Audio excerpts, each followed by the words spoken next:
I know the man who throws the switch that turns the stars all on at night. They're on a dimmer switch, you know, so he can make them soft or bright. He lives up high upon a hill, up in a tower made of stone. And all the stuff to do with stars is ruled by he and he alone. One day he lost the tower key. He had no spare, and that's a fact. The time to throw the switch was near. The sun went down, the sky went black. Mommy, children cried, the stars are not appearing as they should. The switcher on of stars despair. Things weren't looking very good. Starlight, star bright, children began the ancient rhyme, but then they stopped, for none could see even the first of stars above the chimney tops. I wish I may, I wish I might, they might have said, if there were stars, but there were not. The switcher on outside the tower was locked and barred. No stars appeared, so ships at sea began to lose their way and bump into each other helplessly. The navigators all were stumped. "Starboard!" cried the captains bold, but with no stars to guide the way. Around in circles tall ships went, tossing, turning in the spray.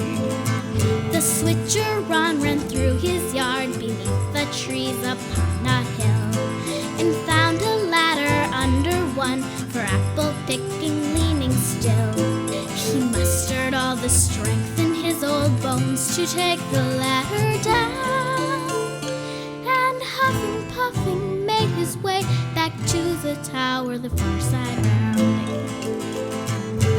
Meanwhile in the sky the moon became confused without the stars. She thought it was a night of rest, and so did Venus, so did Mars. In fact, the word went out to comets, asteroids, and meteorites.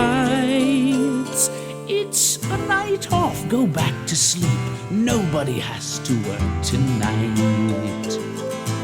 Astronomers turned telescopes this away and that away, spinning gears and pulling ropes, but blackness ruled the night that day. Grown-ups growing mushy talked of true love that would last as long as stars in heaven, then looked up and hoped their estimates were wrong.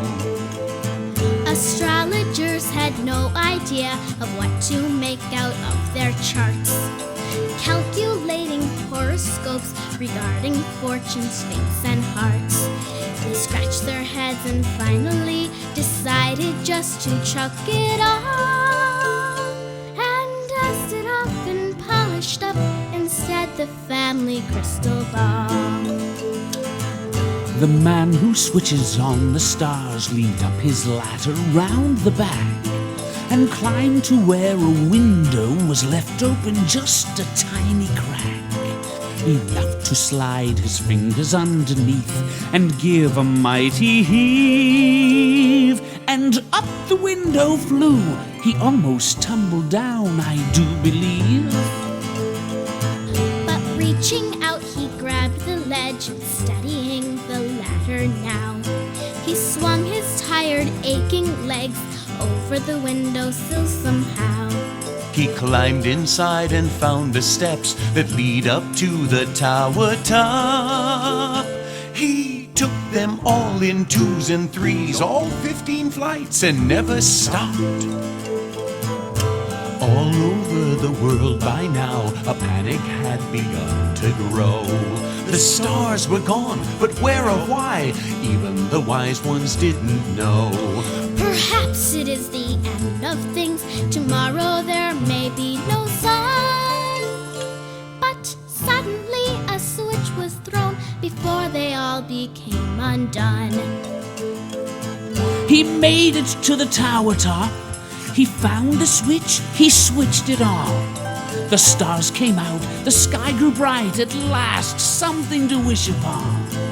The captains and the navigators had the means to find their way, and sweethearts strolling in the park had something poet-like to say.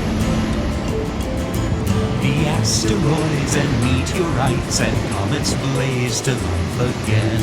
The planets woke, astronomers resumed the search for number 10. Horoscopes were read and singing Twinkle, Twinkle, Little Star.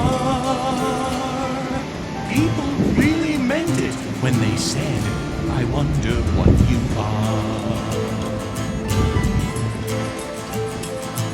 The man who throws the switch that turns the stars above us on at night heaved a heavy sigh and set the dimmer switch for extra bright. He sank into an easy chair and thought of that night's escapade, and said, tomorrow morning I'm going to have a spare key made.